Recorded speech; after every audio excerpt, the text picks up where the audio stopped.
The brief sentence of the Apostle, "He that loveth not knoweth not God, for God is love," becomes in Fausto Socinus' thought a hinge between doctrine and life. Socinus reads these words with two commitments that shape all his theology: a strict insistence on the unity of the one God, anchored in the Old Testament witness, and a demand that true knowledge of God be shown in practical obedience and moral imitation of Christ. Socinus began by reminding his listeners of the unmistakable testimony of Scripture to the oneness of God.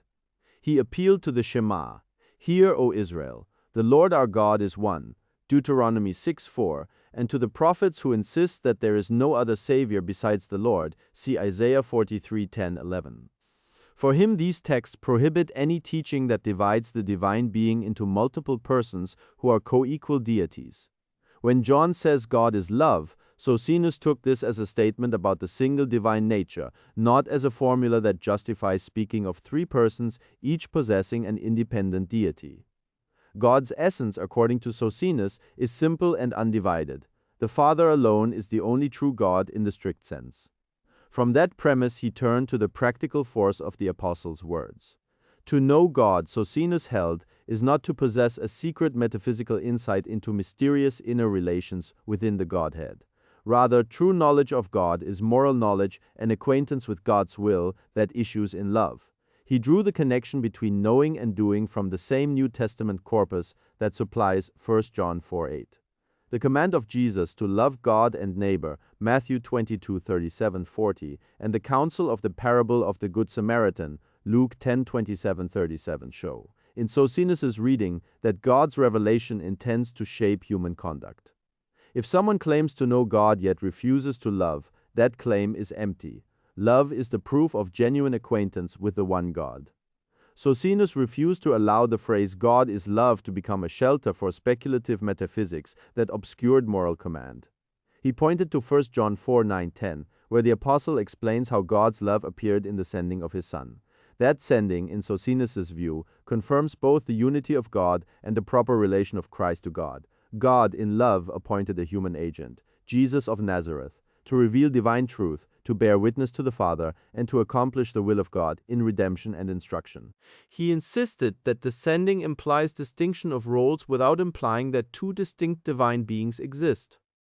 John 17:3, where eternal life is defined as knowing the only true God and Jesus Christ whom thou hast sent, was for Socinus decisive. It shows that Jesus is the Son whom the one God sent. Eternal life is fellowship with the one God mediated through the Christ whom God commissioned. That mediation, however, cannot be read as identity of essence. Socinus read lines such as John 14:6, "I am the way, the truth, and the life," as a claim to be the divinely appointed revealer and savior, not a formula that makes Jesus numerically identical with the Father. He made repeated use of the Old Testament demand that men worship and serve God alone, Exodus capital 20 verse 3, arguing that worship of Christ as God undermines the strict monotheism revealed in Israel's scriptures. To worship the Son as a second, equal deity would multiply gods and contravene the plain declarations of Scripture that I am the Lord and there is none else, Isaiah 45:5. On the question of what Christ's death accomplishes, Socinus drew attention again to 1 John 4 and to other passages that present God's love in action. He affirmed that God's sending of Christ was the supreme demonstration of divine love, meant to reconcile people to God through instruction, example, and the offering of pardon for those who repent. He rejected the notion that divine justice required a substitutionary satisfaction in the sense that only a divine being could bear an infinite penalty. Instead, he maintained that Christ's obedience, his suffering, and his voluntary death accomplish reconciliation because they manifest and enforce God's gracious will, and because God, by his sovereignty, accepts that work as the ground of pardon. In this reading, the enormity of God's love lies in the gracious providence that sends a faithful servant to guide sinners back to the one true God. Socinus emphasized that the moral content of Christian teaching is not an optional addendum to speculative doctrine, but the very test of its authenticity. A theology that claims God is love but tolerates hatred, injustice, or idolatrous worship of a created mediator falls short of what Scripture intends. James demands that faith show itself in works, James 2:14-17. fit into his wider picture. Faith that does not lead to love and obedience is not saving knowledge of God.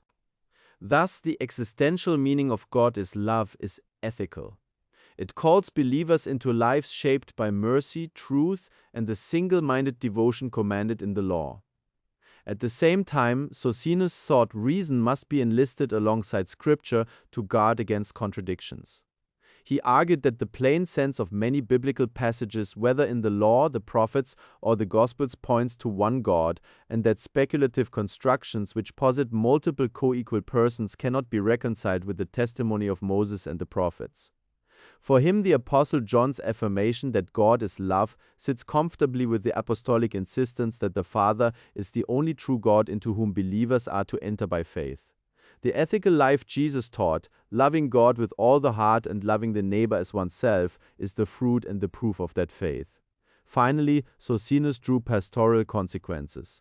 Worship must be directed to the one God. Prayer and devotion belong to the Father revealed in Scripture. At the same time, Christ is to be revered as the Lord's anointed teacher and Savior, whose life and words disclose the character of God and whose sacrificial obedience is the supreme demonstration of divine love. Christians are therefore summoned to imitate Christ, to act in compassion, to seek justice, to forgive, and to labor for reconciliation. In doing so, they fulfill the Apostles' warning and promise: if love is absent, the claim to know God is false. If love is present, God's nature, simple one and loving, is vindicated in the life of his people. In Socinus's presentation, then, 1 John 4:8 becomes both a doctrinal safeguard and a moral summons. It anchors the unity of God in the full witness of Scripture and insists that the knowledge of God which John commends is shown not in speculative assent, but in concrete love. The truth that God is love directs worship to the one God of Israel and shapes the ethical following of Christ as the visible demonstration of that divine love. In closing, I want to encourage you: examine for yourself, search diligently, read the Scriptures with an open and rational mind. Socinianism does not rest on tradition or church authority, but on the conviction that God's truth is rational, clear, and morally sublime. If this perspective has resonated with you and you wish to explore the biblical Unitarian view further, visit www.socinianismus.de for in-depth articles, studies, and reflections on central theological questions. If this video has been helpful, please support this work with a like and subscribe to the channel so you never miss another contribution on the unity of God, the teaching of Jesus, and the rational interpretation of Scripture. Until the next video,